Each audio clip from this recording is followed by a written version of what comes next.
Hoje nós estamos aqui para falar sobre um livro que mexeu muito comigo e tem mexido muito com vários professores que trabalham aqui na Associação Educativa Evangélica.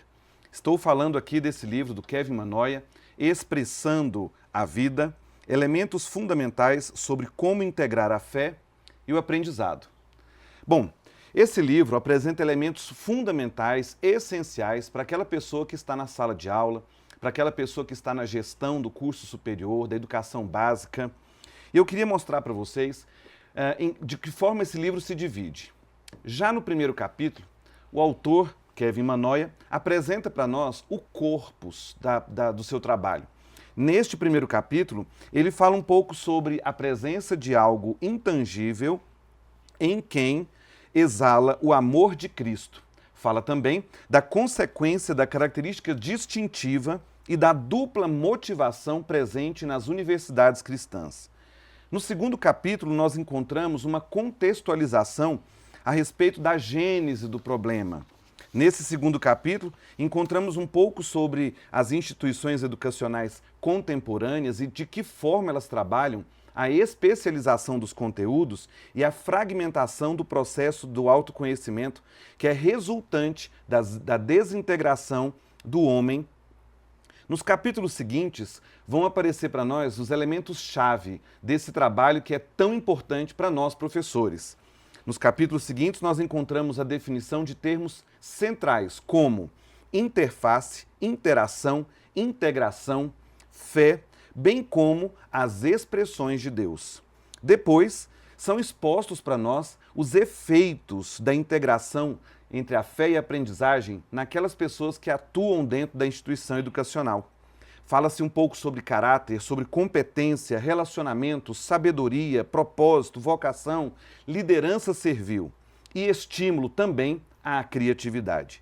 A conclusão da obra é magnífica. A conclusão é no sentido de que as universidades cristãs elas devem ser um espaço fecundo para que o homem retome a sua unidade com o Criador e possa desenvolver a sua vida em sintonia com os desígnios de Deus. Nesse momento, então, quero apresentar para vocês essas duas personalidades que estão aqui. São dois estudiosos, são dois pesquisadores, duas pessoas que estão extremamente preocupadas com a transformação que a universidade precisa estabelecer, especialmente para promover aquilo que ela precisa promover, que é a transformação da vida dos nossos acadêmicos e dos nossos professores.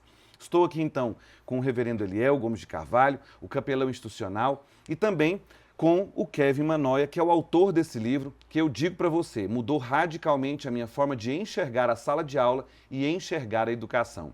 Nesse momento, eu quero convidar aqui a fazer as suas primeiras considerações a respeito da leitura desse livro, o reverendo Eliel, para que possa nos apresentar um pouquinho sobre esse livro, Expressando a Vida.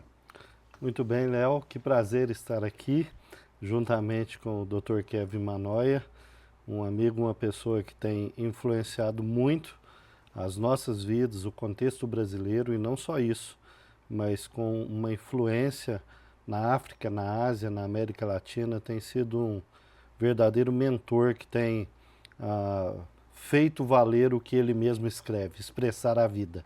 E só para contextualizar um pouco, Leonardo, quando pensamos numa instituição cristã, via de regra nós pensamos que essa instituição tem uma liderança cristã, ou que tem uma capelania, ou talvez que tenha alguns professores cristãos. Isso é bom, mas isso está longe de ser uma instituição que expressa a fé e a aprendizagem. A fé e a aprendizagem, ela precisa de ser algo que permeia toda a instituição e especialmente a relação do professor com os alunos, que é o objeto da instituição educacional.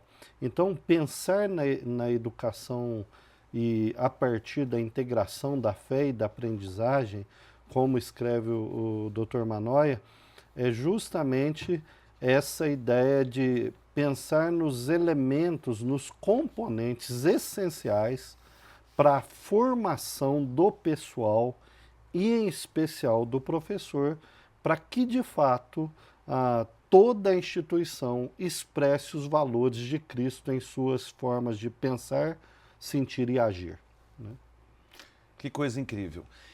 Essa fala do pastor, ela me faz refletir sobre um elemento central, e Kevin vai comentar sobre isso. Eu acho que quando a gente começa a ler o livro, a gente começa com algumas metáforas que eu acho que tocam muito a gente. A primeira coisa que me veio à cabeça foi: nós, seres humanos, somos seres integrais. Nós somos seres plenos. Não há como dividir, fragmentar o ser humano, porque, afinal de contas, nós somos formados de forma plena e absoluta por um Deus que é pleno e absoluto. Entretanto, é preciso considerar que no decorrer da nossa história, da história da humanidade, o homem, valendo-se do seu orgulho, valendo-se da sua vaidade, pecou. E nesse momento há aí uma tentativa de fugir desse pressuposto básico de que o homem é um ser pleno. E aí começa esse processo de especialização.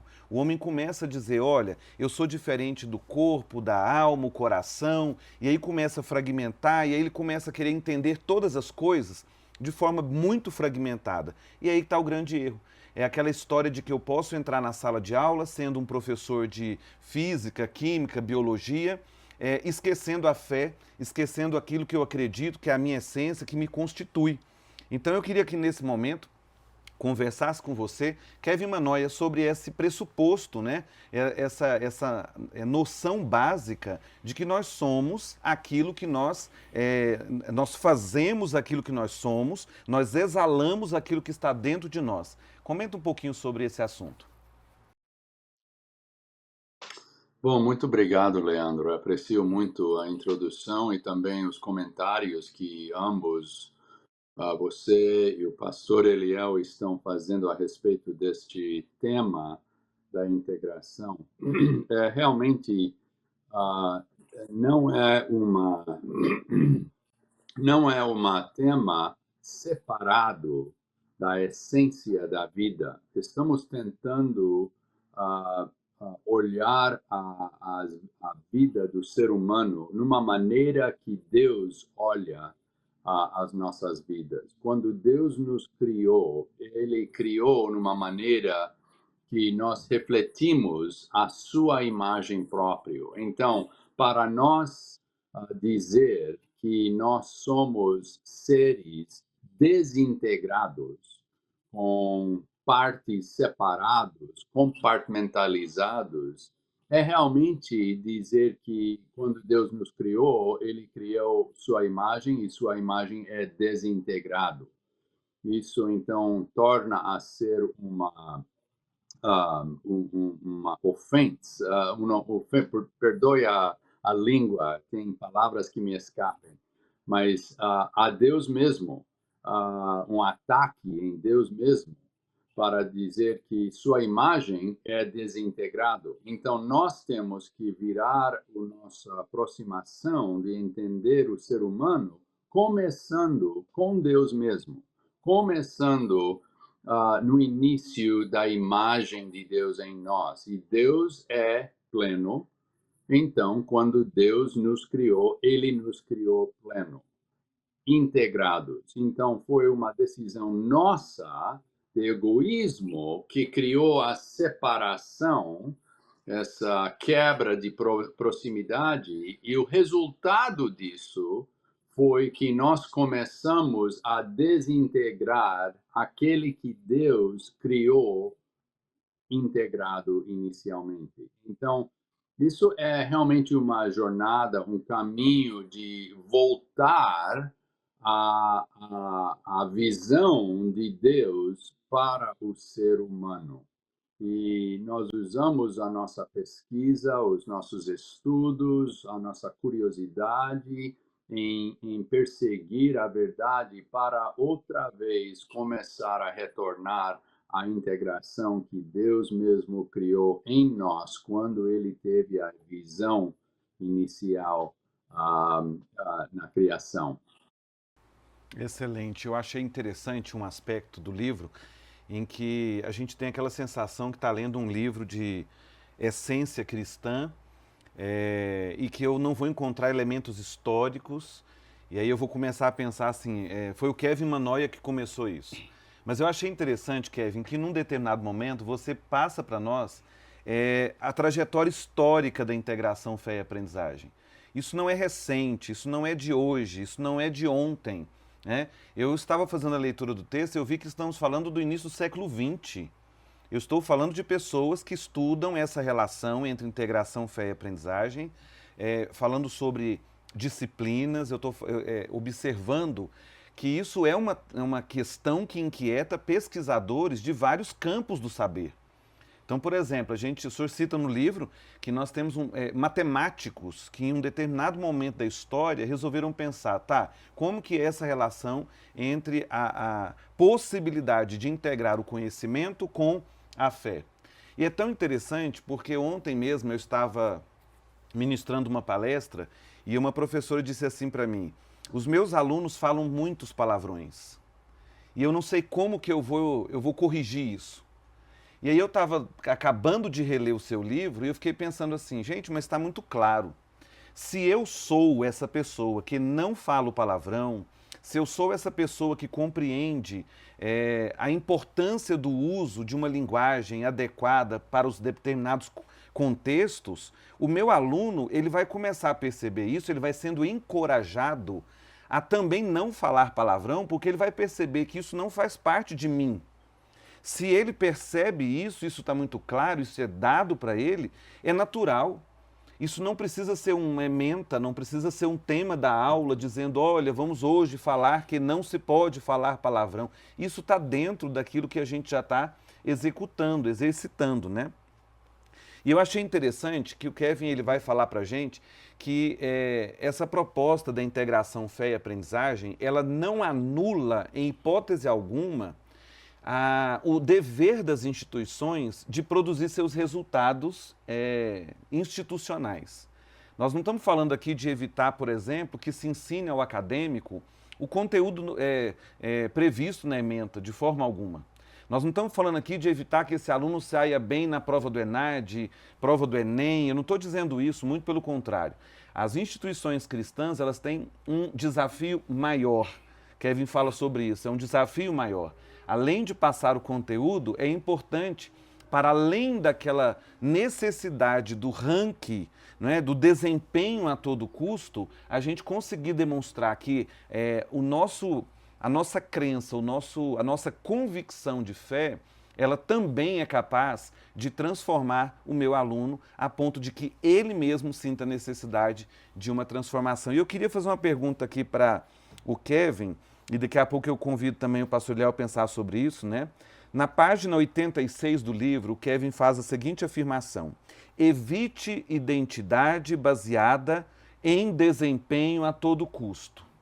Evite essa correria doida, desenfreada, de querer resolver as coisas por números. Ele fala isso, e aí eu venho com uma pergunta. É possível desenvolver a identidade de uma instituição baseada na fé? É possível a gente mostrar para a cidade de Anápolis, para o Brasil, para o mundo, que a nossa instituição ela é baseada na fé? Eu posso chegar numa aula de biologia, física, química, ensinar o conteúdo mais fundamentado na fé? Diga para nós, Kevin, o que você acha sobre isso? Sim, se eu entendo a pergunta, a resposta breve, isso é um tópico muito grande que requer mais conversa para entender as várias temas envolvidos na sua pergunta, mas a resposta breve é sim, é claro que sim. Agora, nós não usamos a mesma meta para determinar o caráter, a natureza, a essência, esse intangível, essa coisa que não dá para descrever. Não usamos a mesma meta, mas nós percebemos que existe uma diferença.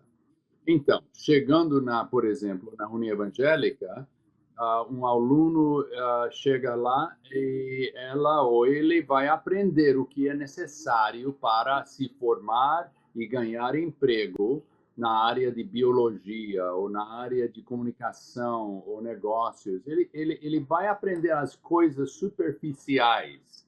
para o performance que pode ganhar emprego. Mas, em adição disso, ao mais disso, numa comunidade onde nós estamos integrando a fé com a aprendizagem, também esse mesmo aluno vai começar a se sentir uma transformação, não no treinamento da mão, mas no desenvolvimento e a transformação da sua alma, seus pensamentos, seu caráter, e depois de anos de estar presente neste ambiente, nós queremos ver que essa pessoa vai começar a ser mais uma pessoa integrada, onde o caráter vai afetar o comportamento. Quando sai da universidade na área de negócios, não somente as decisões vão ser corretos ou baseado em temas de negócio, mas a maneira de fazer essas decisões vão ser informados e vão refletir um caráter, uma ética, uma cosmovisão que é diferente.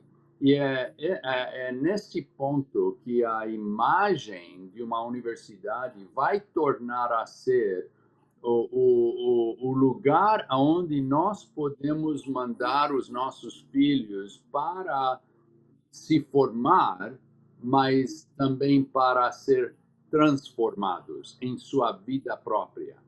E nós não usamos a mesma meta de entender o sucesso de uma universidade na formatura de pessoas em várias disciplinas, mas nós percebemos o efeito daqueles que são formados desta comunidade.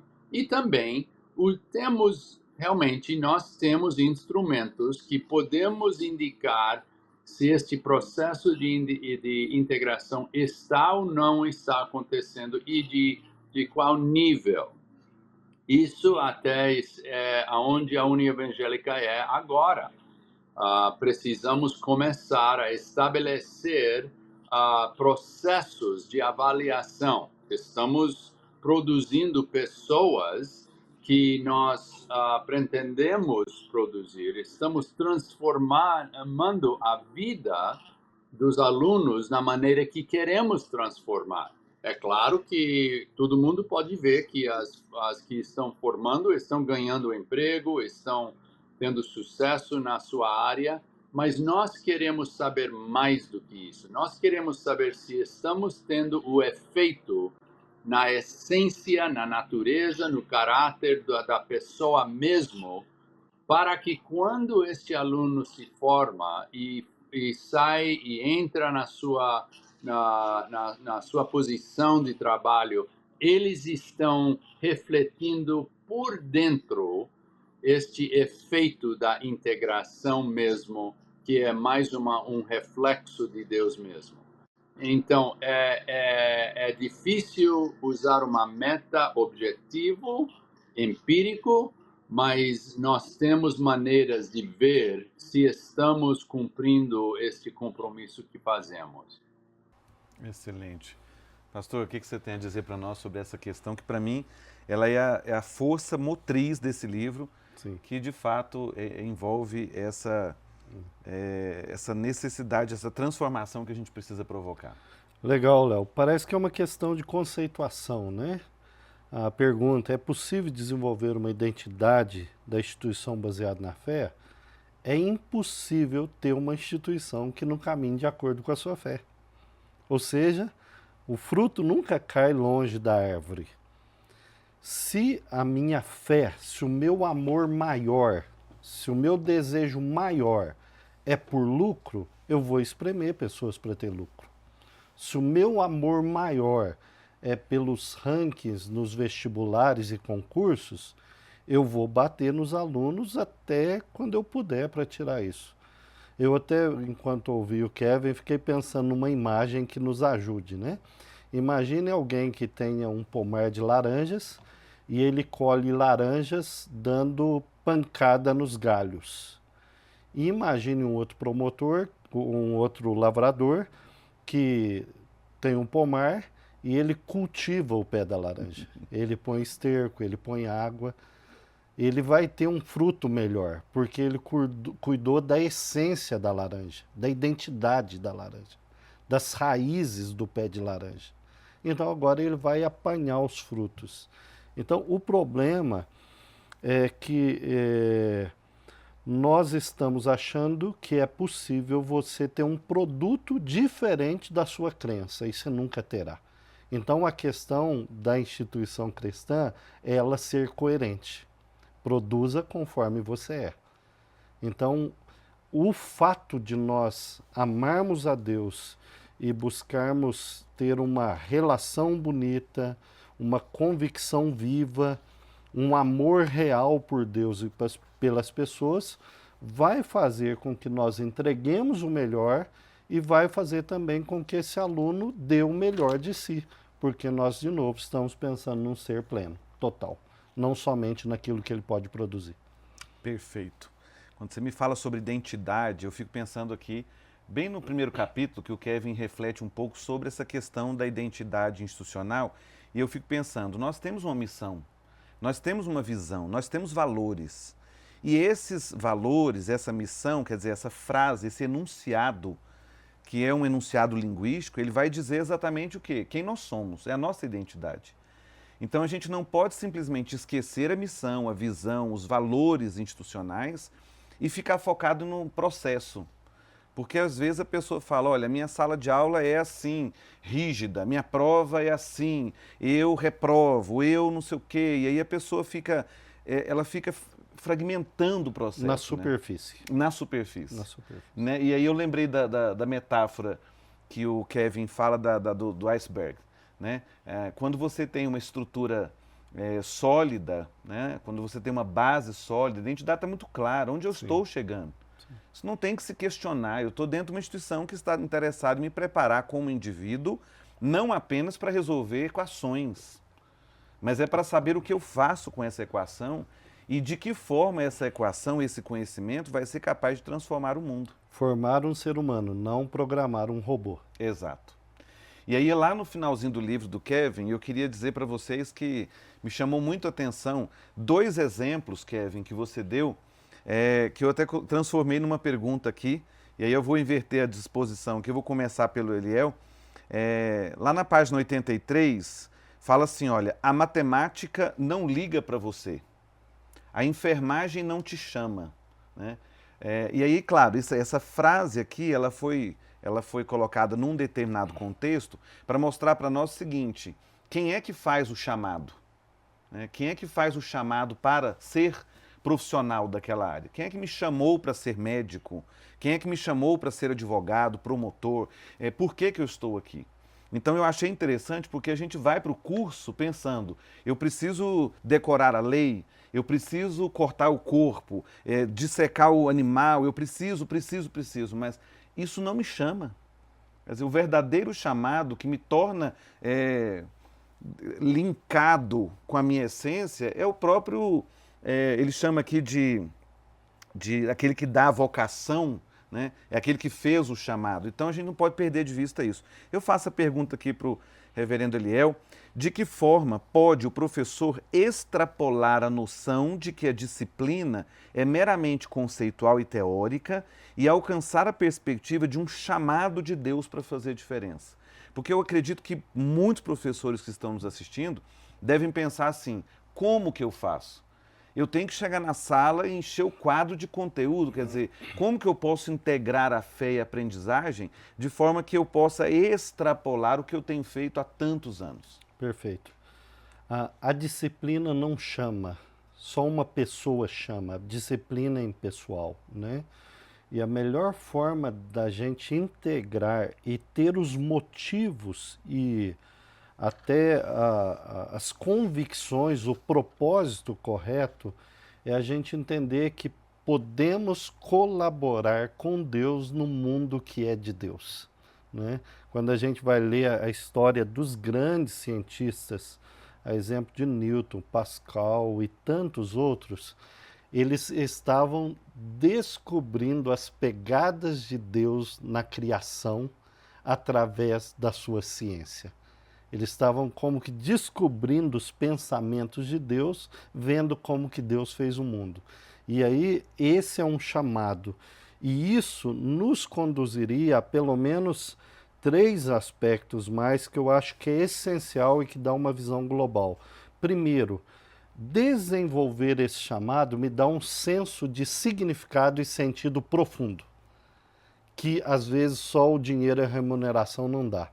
Segundo lugar, desenvolver esse chamado nessa busca da ciência faz com que eu faça a vida dos outros melhor. Pensa nas pessoas que descobriram a lâmpada, que descobriram a penicilina, que descobriram a cirurgia sem dor. Que bem eles fizeram para as pessoas.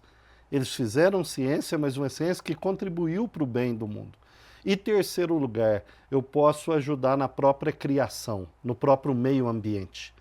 Eu posso ter conhecimento que faz com que a gente tenha um rio mais limpo, que tenha uma saúde mais plena, que as pessoas possam mesmo na idade mais avançada ter uma qualidade de vida por causa do meio ambiente, o tratamento com a água, enfim. Eu, na conexão com o Pai e descobrindo o chamado dele, eu tenho significado, eu dou significado para a vida dos outros, eu posso fazer o meio ambiente melhor.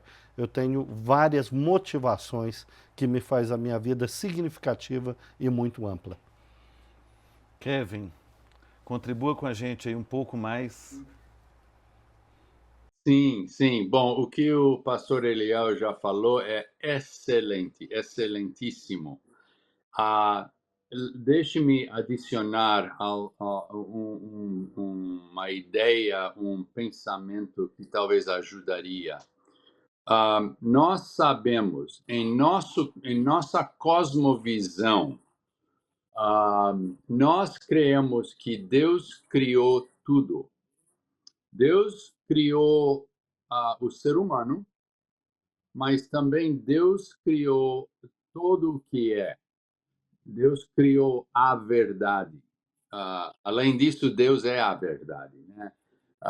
Então, se nós creemos que qualquer pessoa que é criador vai criar alguma coisa que é uma reflexão, é um reflexo da sua natureza, mesma coisa com Deus. Deus é um criador. Deus criou o ser humano de uma maneira que nós refletimos a imagem de Deus.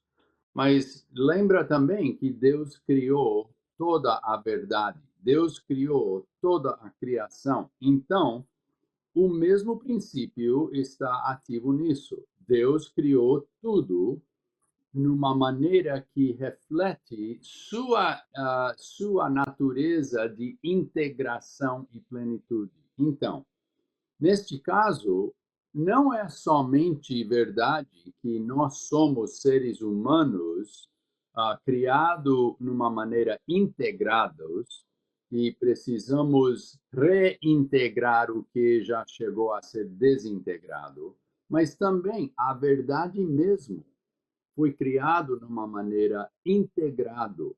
E quando nós estamos perseguindo a verdade, mesmo que seja biologia, ou medicina, ou comunicação, ou negócio, ou teologia, nós estamos perseguindo uma parte da verdade e temos que ver a verdade como uma coisa completo, uma coisa integrado. Então, as disciplinas requerem uma forma de integração também.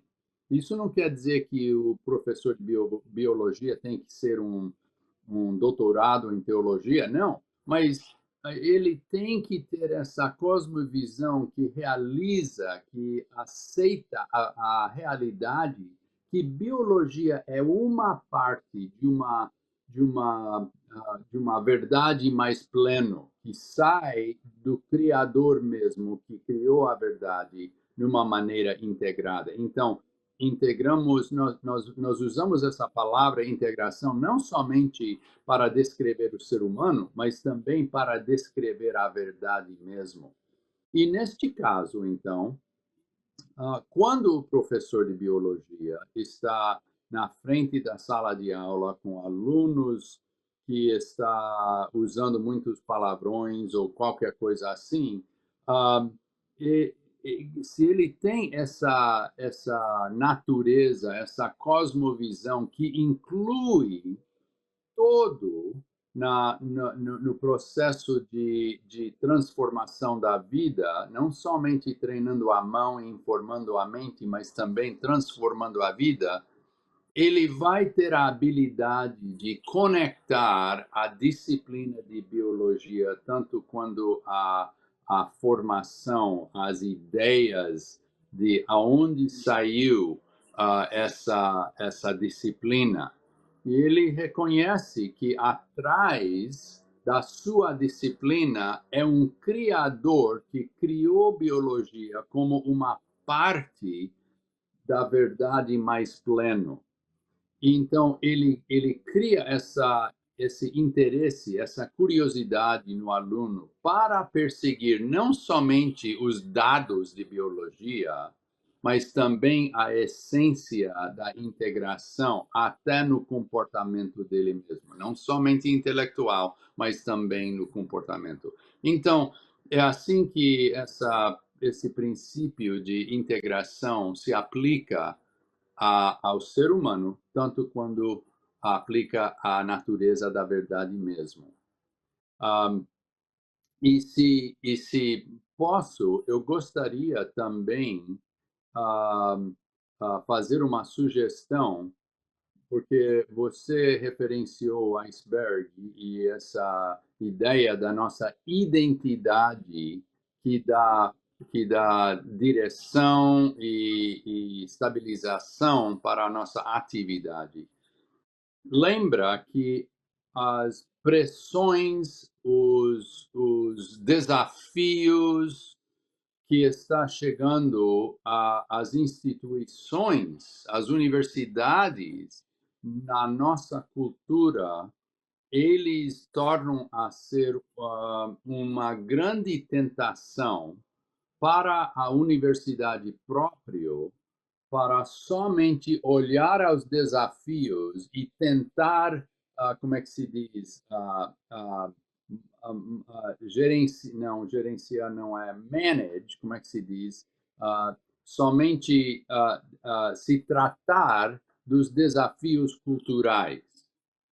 E esses são coisas que são pressões externas que saem do governo, da cultura, do ambiente física, no estado, as leis, tudo isso. Então, a universidade tem uma grande tentação de esquecer aquela parte do iceberg que está abaixo da água, de esquecer sua identidade e, em vez somente tratar as circunstâncias visíveis que estão atacando o sucesso da universidade como uma organização.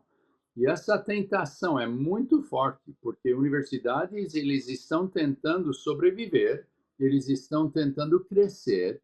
Então é muito fácil universidades virar o seu foco para aquelas coisas, esses desafios externos, circunstanciais, em vez de tomar conta da natureza, da identidade que está abaixo da água no iceberg. Eu quero destacar aqui um elemento fundamental. O título do livro, só para que vocês reflitam um pouco, é Expressando a Vida. E aí nós temos um subtítulo que fala Elementos fundamentais sobre como integrar a fé e o aprendizado. Se eu estou propondo aqui os elementos fundamentais, a palavra fundamental lembra fundamento, é base, é essência. E aí eu achei interessante, caminhando aqui para uma pergunta que já conduz a nossa conversa para o encerramento, o Kevin fez uma quando apresentou esses elementos fundamentais, ele fez uma provocação para mim mesmo. Porque ele coloca no capítulo 2 que existem requisitos essenciais para a integração, e eu até enumerei aqui. O primeiro deles é a entrega do controle, vulnerabilidade, humildade, vontade de mudar com base na influência do outro. Isso aqui me chamou muito a atenção porque, assim, me coloca numa condição complicada, porque eu sou professor, e aí, Kevin, eu tive que pensar minha sala de aula o tempo inteiro, porque eu fiquei pensando assim, eu preciso entregar o controle mesmo. O controle da minha sala de aula, do meu conteúdo, eu preciso entregar, por exemplo, expor, na verdade, a minha vulnerabilidade da sala de aula, da universidade. Eu preciso ter uma atitude humilde diante do objeto do conhecimento. Como o pastor estava comentando aqui, é impossível continuar uma aula se naquele dia, por exemplo, chegou uma pessoa com um alto grau de ansiedade, nervosismo, e a grande questão é, eu vou contribuir para esse mal ou eu vou transformar isso? Ou eu vou usar essa ansiedade para falar para essa pessoa, a partir disso nós vamos criar elementos para que a aula aconteça. Então, assim, eu fico muito tocado com esses elementos, porque quando você lê o subtítulo, fala aqui, os elementos fundamentais, sobre como integrar a fé e a aprendizagem. Então, o primeiro deles está aqui, entrega do controle, não está na nossa mão tudo, a gente não tem que se carregar um peso nas costas de ter que fazer absolutamente tudo. Afinal de contas, nós somos apenas instrumentos de Deus, né? Vulnerabilidade, humildade, vontade de mudar com base na influência do outro. Então é sentir o que o meu aluno está sentindo, é sentir o que o mercado está sentindo e de alguma forma trabalhar para que as pessoas possam, de fato, ter suas vidas transformadas. Eu queria nesse momento que o reverendo Eliel comentasse um pouco sobre esses elementos que são essenciais para a gente caminhar para o final desse bate-papo, porque assim, mais uma vez, eu aprendi mais sobre esse livro e daqui a pouco eu quero comentar com você sobre como que eu fiz a leitura e aqui é a minha recomendação de como extrair dessa leitura muita informação. Eu já li várias vezes, cada hora que eu leio eu descubro mais coisas. Queria que você comentasse então, reverendo, como que fica essa questão desses requisitos essenciais de integração e a transformação na figura do professor, da sala de aula, da gestão institucional? Muito bom. Antes que eu me esqueça, Léo, para quem deseja o livro, nós temos à disposição aqui na União Evangélica, na capelania, um livro essencial para pensar a integração da fé e aprendizagem. Tanto na prática de aula quanto na vida, porque nós não estamos dissociando a vida do aprendizado, pelo contrário, nós queremos integrar a vida e tudo mais, ao aprendizado, à pesquisa, à extensão e tudo mais. Abrir mão do controle não significa que você já não tem um plano, que você não tem metodologia, que você não tenha um certo domínio sobre a sala de aula.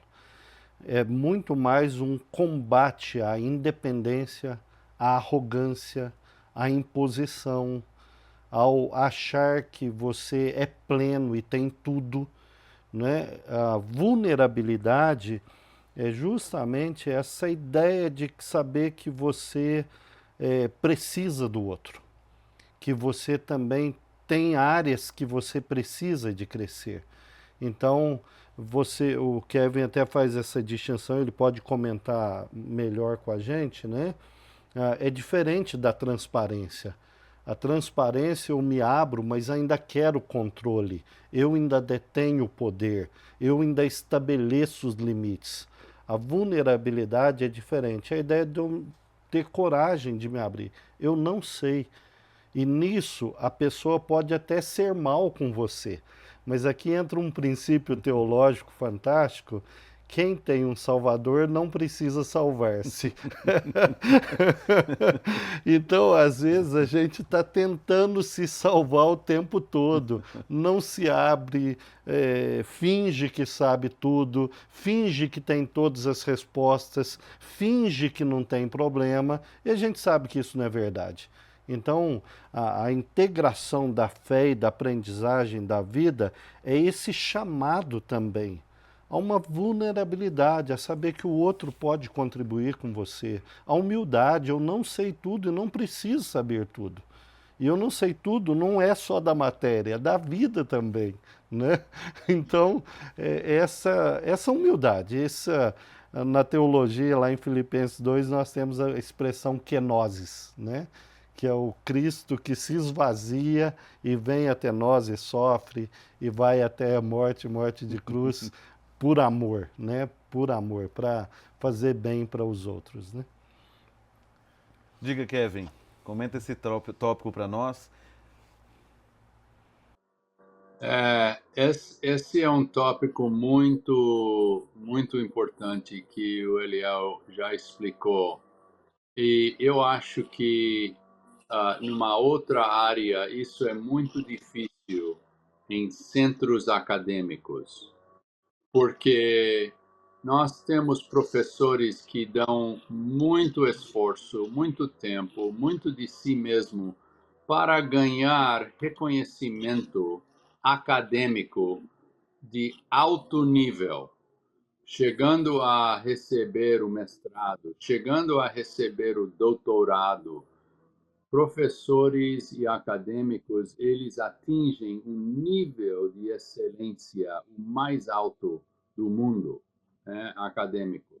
Então, isso para dizer a esse tipo de pessoa, agora que você atingiu este nível de estudo, de reconhecimento, agora nós queremos que você torne a ser humilde, vulnerável, que não sabe tudo. Ah, é um processo que parece muito difícil, porque eles já cumpriram um projeto, uma vida muito alto de excelência. Mas neste chamado para ser vulneráveis em nós mesmos, eu acho que existe realmente a possibilidade dessa integração que estamos falando. Reconhecimentos que eu não sei tudo. Eu reconheço que até minha disciplina é vulnerável às outras disciplinas, numa parte da plenitude da verdade de Deus. Então, isso é realmente muito difícil na área pessoal do professor, que já atingiu um nível muito alto para tornar a ser humildade, vulnerabilidade, permeabilidade. Essas coisas são muito difíceis. E realmente é um ato de Deus. É Deus que pode cumprir este processo dentro do professor, e isso torna a ser refletido na sala de aula. Verdade. Kevin, eu queria te pedir um favor. Eu queria que você convidasse o nosso telespectador, a pessoa que está nos assistindo, esse professor que está aqui engajado na sala de aula. Queria que você convidasse esse professor a admitir a possibilidade de participar desse movimento de integração fé e aprendizagem. Diante das nossas discussões, desse debate, faz esse convite para que outros professores abracem esse projeto e que de alguma forma possam contribuir para a integração fé e aprendizagem. Convida esse nosso professor, o nosso colega que está na sala de aula todos os dias conosco. Sim, bom, isso é um convite que é muito aberto. Me perdoe a língua, né? Tem palavras que me escapam, mas vocês me ajudam. Principalmente para o professor que está na sala de aula, pensando que você é sozinho, que você tem que ter tudo ao alto nível, que pensa que não pode demonstrar que tem problemas. Eu gostaria de convidar para entrar numa comunidade de professores acadêmicos e gestores acadêmicos que estão reconhecendo que o seu caminho mesmo, de sua vocação, é um caminho muito engajado com outros, não está sozinho. Isso requer esse tipo de reconhecimento que eu preciso de outros.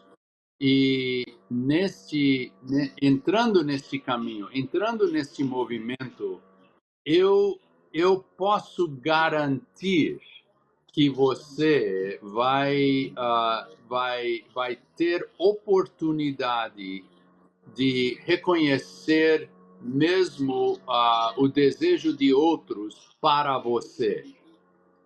Você vai reconhecer a habilidade de outros, de outras disciplinas para ajudar você.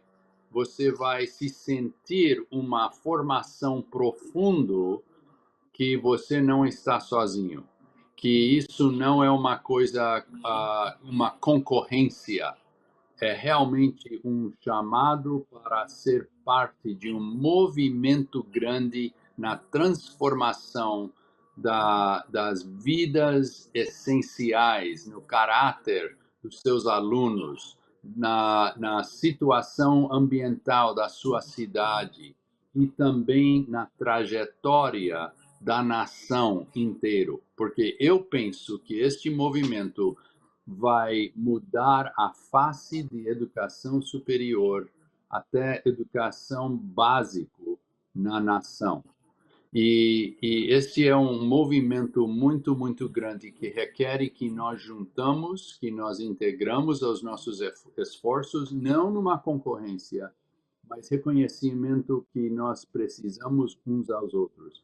E é por isso que até o Congresso, talvez o professor Eliel vai falar a respeito disso, que o Congresso que chega em agosto vai ser muito importante, porque lá você vai encontrar outros professores na sua disciplina e outras disciplinas que estão no mesmo caminho de desenvolvimento de si mesmo. Então, isso é um convite eu aprecio a oportunidade de convidar professores que talvez estão afastados ainda, não sabem o que pensar. Por favor, unem conosco e deixa que nós podemos tornar a ser um movimento transformador em vidas dos jovens e no futuro da nação. Obrigado, Kevin. Reverendo, também faça esse mesmo convite. Sim. Fala com esse professor, fala com esse colaborador, com esse gestor, sobre a necessidade de participar desse movimento, Sim. que é um movimento que pretende transformar não só a Univangélica, Sim. mas a cidade de Anápolis, o Brasil e o mundo. Está nas nossas mãos esse processo de transformação. Faz esse convite aí, por favor. Muito bom.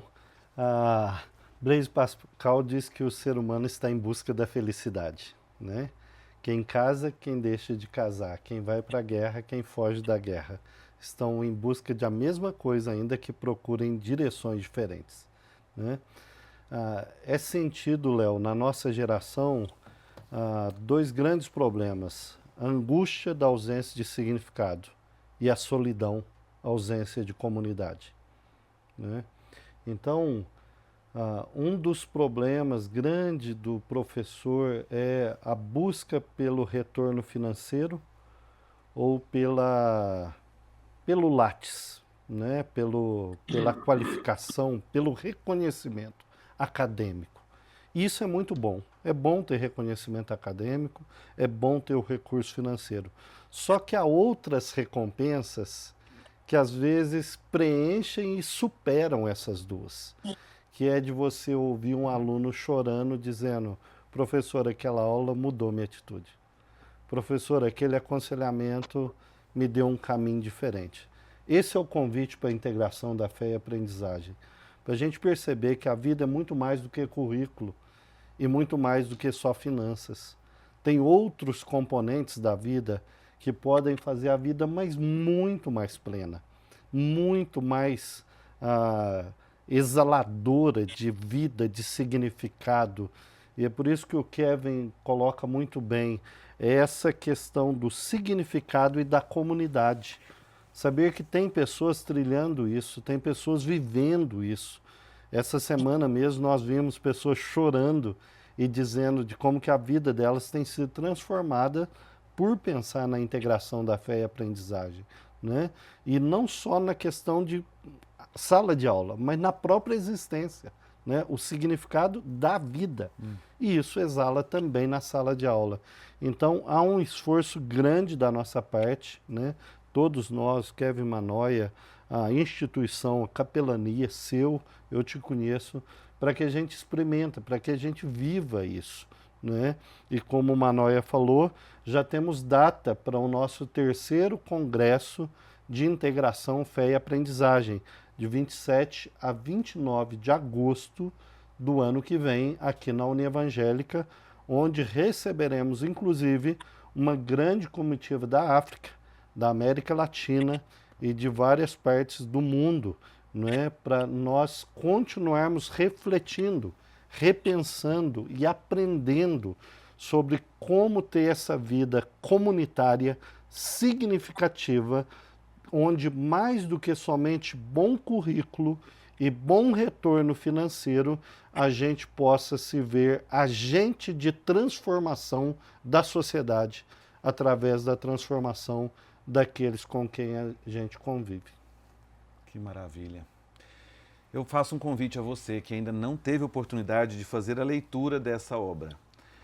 Expressando a Vida, elementos fundamentais sobre como integrar a fé e a aprendizagem. Aqui dentro você vai encontrar vários elementos que vão, de alguma forma, fundamentar a sua prática pedagógica. Por incrível que pareça, nos últimos capítulos, Kevin Manoia fala inclusive sobre metodologia ativa. Não com esse nome, mas ele fala, por exemplo, de como estimular a criatividade dos nossos alunos. Como que eu vou estimular no meu aluno a criatividade, a curiosidade para aprender coisas que talvez ele não tenha conhecimento. Eu faço esse convite a você que está nos assistindo para que faça a leitura, mas não uma leitura rápida, muito pelo contrário. Eu até parafrasearia aqui o Rubem Alves, diria que é importante fazer uma leitura como se estivesse ruminando cada pedaço desse livro para aprender todas as informações. E eu encerro aqui com a leitura de um parágrafo que de alguma forma me toca muito. Essa leitura não é a leitura do parágrafo final, não é o final do livro. Está, na verdade, no meio do livro, dizendo o seguinte: cada aspecto do conhecimento se torna um caminho para trazer tudo aquilo que somos para o que fazemos como estudiosos acadêmicos.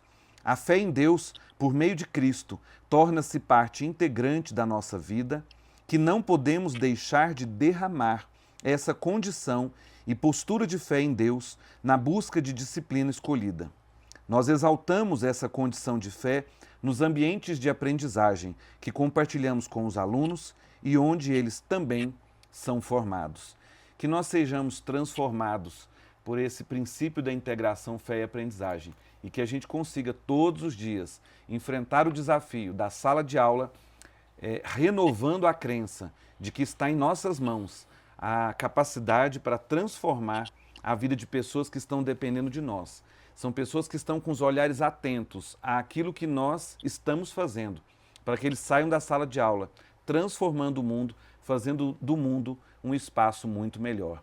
Agradeço nesse momento, Kevin. Muito obrigado pela disponibilidade de reservar um tempo na sua tarde, de reservar um tempo na sua agenda para estar aqui conosco. Você é um amigo muito querido, é uma pessoa que transborda aquilo que você é, e isso é muito bacana, a gente percebe isso em você, e eu te agradeço muito por essa disponibilidade de estar conosco.